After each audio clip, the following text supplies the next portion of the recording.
small band of subarctic hunters walked 2,500 kilometers south, left almost no trace in the ground, and yet their DNA still carries two contradictory stories at once. About 500 years ago, a small group of Athabaskan-speaking hunter-foragers arrived in the American Southwest. They had come from the subarctic north, and the distance was enormous, roughly 2,500 kilometers. That alone is remarkable. But here is the part that unsettles archaeologists. The migration left no known archaeological trace, no trail of abandoned camps, no distinctive tool line stretching south to mark the road they took. That absence is not a failure of searching. It is itself a clue. It is exactly what you would expect from a small, mobile group moving fast and light across a landscape. And they arrived, anthropologists suggest, at a hard time, probably during the stress caused by an extended drought. So picture it, a handful of northern newcomers stepping into a crowded, dry, already inhabited world. By every reasonable expectation, such a group should disappear, absorbed and forgotten. Instead, they did the opposite. Their language and their genes spread through the region so successfully that their descendants, the Navajo and the Apache, are with us today. And how they managed that, how so few spread so far, remains, in the plain words of the researchers, unknown. That is the first mystery. The second one is written inside their bodies. Part 1. Two lines that don't agree. Every one of us carries two special genetic records that pass down almost unchanged. One is mitochondrial DNA, inherited only from your mother, from her mother, back and back along the female line. The other is the Y-chromosome, passed only from father to son along the male line. Read together, they should tell one family story. Among the Apache and Navajo, they tell two. Follow the maternal line first. The Athabascans stand out as an exception to the whole maternal pattern of the Southwest. They carry an unusually high frequency of a northern, circumpolar form of mitochondrial haplogroup A2, a signature that ties them back to the far north. In the Southwest, that A2 form is essentially limited to the Athabascans alone, and the numbers are striking. Roughly 48% frequency in the Apache, about 13% in the Navajo, most of it a specific subclade, A2A5. So the mother's line still whispers the north.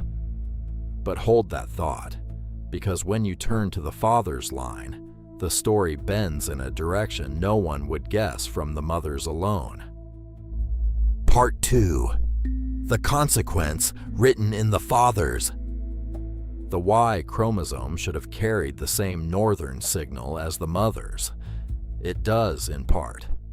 Y chromosome analysis did reveal genuine northern Athabaskan lineages, and it distinguished Athabaskan-speaking populations from Eskimoan-speaking ones, identifying genetic divergence and new founding native lineages.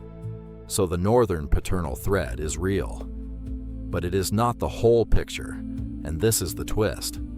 The majority of the non-CY chromosomes in the Navajo and Apache were contributed not by Athabascans, but by other non-Athabaskan populations already living in the Southwest. In other words, as this small northern band settled in, the male line absorbed the men, or the lineages, of the peoples around them. The mothers kept the north. The fathers, increasingly, belonged to the south. Why would two lines split so sharply from a single origin? A group that's small cannot stay closed. It has to marry outward, trade, form alliances, blend. And the pattern of that blending was not symmetrical. To see why the maternal line looks the way it does, we have to listen to something the DNA alone cannot say. but the people themselves remembered. Part 3. The turning point, when memory meets the genome. There is a moment in this story where oral tradition and laboratory data shake hands, and it is worth pausing on because it does not happen often. Navajo oral tradition records families that were founded by Pueblo women from the settled farming peoples of the Southwest, joining and beginning Navajo lineages. For a long time, such accounts might have been treated as just stories. Then the maternal DNA was read carefully, and the Navajo and Apache maternal lines turned out to be heavily admixed with the local Southwest haplogroups, B, C, and D. In particular, that Pueblo women tradition is corroborated by a high presence of haplogroup B, a lineage that belongs to the local peoples, not the northern newcomers. So the contradiction begins to resolve. The maternal line is not purely northern at all. It is northern A2, layered with a strong local inheritance, exactly the genetic shape you would expect if incoming Athabaskan men and existing lineages joined with local women, and if local families and northern families intermarried on the ground. The community's own memory told the truth, and the genome confirmed it. From this fused population, something extraordinary happened next. The same origin split into two completely different ways of living. Part 4. One origin, two directions. Here is the payoff of that single subarctic beginning. The newcomers did not remain one people doing one thing. They transformed, and they transformed in opposite directions, with startling speed. The Navajo turned toward the settled world. From the sedentary Pueblo peoples, they quickly adopted agriculture, weaving, and other arts. They learned to grow the three sisters, corn, beans, and squash, and they took up the vertical loom, building a weaving tradition that would become a world famous. A trade relationship formed, hides for crops, the mobile North meeting the farming South in an exchange that fed both. The Apache moved the other way, onto a mobile path across the land. Two directions, one route. The same people who arrived as northern hunter-foragers became, on one branch, farmers, herders, and weavers, and on another, a highly mobile society. This is the deeper lesson hiding inside the DNA contradiction. Identity here was never a fixed inheritance handed down intact. It was made, chosen, adapted in a single strange generation of change.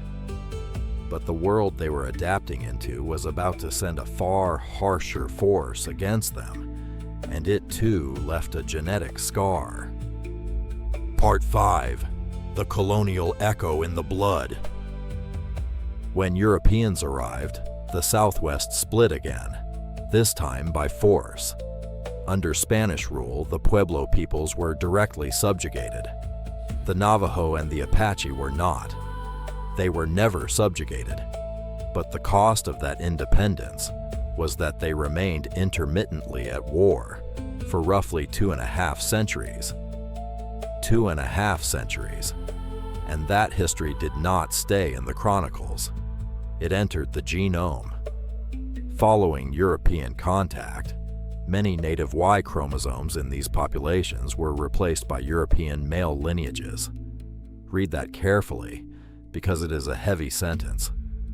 The paternal line, already a mixture, now carried a genetic echo of colonial history itself, the mark of who held power and who did not, written into the chromosome that passes from father to son.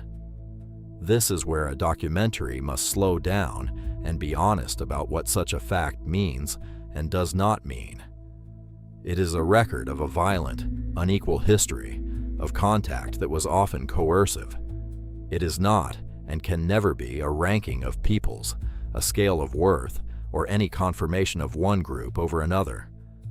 DNA carries the events of history. It carries no verdict on human value. And the Apache and Navajo are living peoples today, whose own memory and testimony sit alongside the science as equals, not beneath it. Part 6. Population Y and the End of Tidy Trees. The Apache and Navajo story teaches one durable lesson. Ancestry is rarely clean. Two lines from one origin refuse to tell a single tidy tale. And far to the south, another puzzle drives the same point home. In the Amazon, two groups, the Caritiana and the Surui, carry a faint genetic signal more closely related to indigenous Australasians than to any other present-day population. Researchers named it Population Y, after Ipaquera, meaning ancestor in the Tupi language. It is a genuine mystery. This signal does not appear in present-day North or Central American indigenous groups. It surfaces deep in South America, and for now remains an open question. A 2015 study in Nature found genetic evidence for two founding populations of the Americas, rather than one simple wave. A 2021 study extended that Australasian signal to Pacific Coast and Central Brazilian groups, modeling a likely single admixture event arriving along a coastal route. Nothing here is settled, and the honesty matters more than the drama. What ties Population Y to the Apache and Navajo is not a shared origin, but a shared warning. The neat, single-origin family tree, one people, one line, one story, keeps failing when we read the DNA closely. Real ancestry is a braid. Northern mothers and southern fathers, oral memory and laboratory data, migration and marriage, drought and war, all twisted together. The Athabaskans arrived with almost nothing and left almost no trace. Yet they carried two directions inside a single people, and they still do. That is not a contradiction to be solved. It is the truth of how humans have always lived. Mixed, remembered, and never quite as simple as a straight line. If any part of this history of displacement, war, or loss weighs on you, please reach out to someone you trust or a local support line. In the US and Canada, you can call or text 988, and the Native and Strong Lifeline is available for Indigenous communities.